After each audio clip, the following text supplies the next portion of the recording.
Welcome back. Time right now is 8:41. Well, the next school year, it's right around the corner. Note the big smile on my face. Kids are getting back into school. Well, here to give us some advice on how to get yourself and your kid prepared for another year is Dr. Cindy Beretta-Schur from the San Diego Center for Children. Good morning. Good morning. Do you see parents just dancing in the streets right now? A lot of them. It's been a long summer. Yeah. All right. But, you know, let's take this seriously because if a kid, let's say, has moved into a different school district or a different town, or maybe they're advancing to the next school level, going from elementary to middle or middle to high school, that's a bigger transition than most. Yeah. So how can we prepare, as parents, how can we prepare our kids for that next step? Sure. I think that's a great point. I think starting school is both exciting and overwhelming. And so I think it's important to kind of validate that for kids, that they can have both of those emotions, both be really excited and also overwhelmed and anxious, especially if they're a traditionally shy kid, or if they're making a transition in life and starting a new school, or if school hasn't been something that they've been successful at. It can be a challenging transition for them. And the way that you set them up really depends on their developmental level. So with younger kids, what you want to do is you want to kind of teach them what to expect. So tell them if it's a new school, take them to the new school, let them tour the campus, get really excited about who their new teacher is going to be. And with the little kids, you want to teach them also what to do to get help.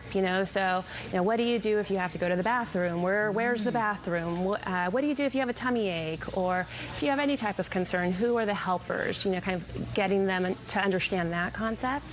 And then as they get older, you kind of want to hang back a little bit and you want them to take the lead. So you want to offer support and say, hey, what can I do to help you feel better? How can I support you in this process?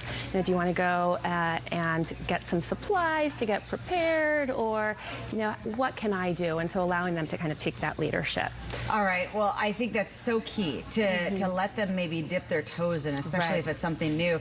But, so parents, they also are the ones having anxiety, especially if you've got a younger one just starting school. How important is it for us as parents to keep it together and not show them, the tears and the crying and the anxiety about school starting? I know. I think it's a parallel process. It's so difficult for parents, too, to see them transition. It brings up a variety of emotions. So I think being kind to ourselves as well as we're going through that process and being a little bit mindful of how we're feeling and how we're, how we're transitioning through that process is always really helpful as well.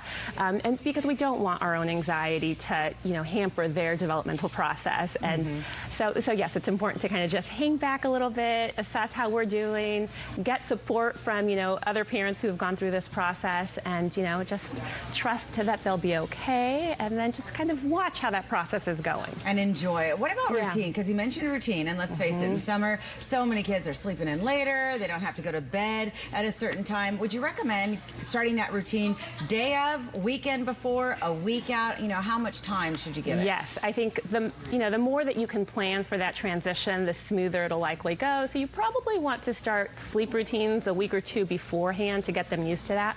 And only because I think sleep is such a vital piece to their academic success. You want them to be well rested so that they're ready to learn. And kids need more sleep than they're often getting. So little kids need anywhere between like 9 to 11 hours, and those teenagers need like 8 to 10, and they're often not getting it. So that practice and routine, I think, will help the year go a little bit smoother. And then also just routines in their schedule as they start to get ready to start school, understanding what the afternoons will look like, when's the dedicated homework time, and letting them know those expectations. Media is going to be off, those phones are going to go away, we're doing just homework time. So helping them understand what that process is going to look like can be really helpful. Some great tips for a successful year. It sounds like communication and a plan.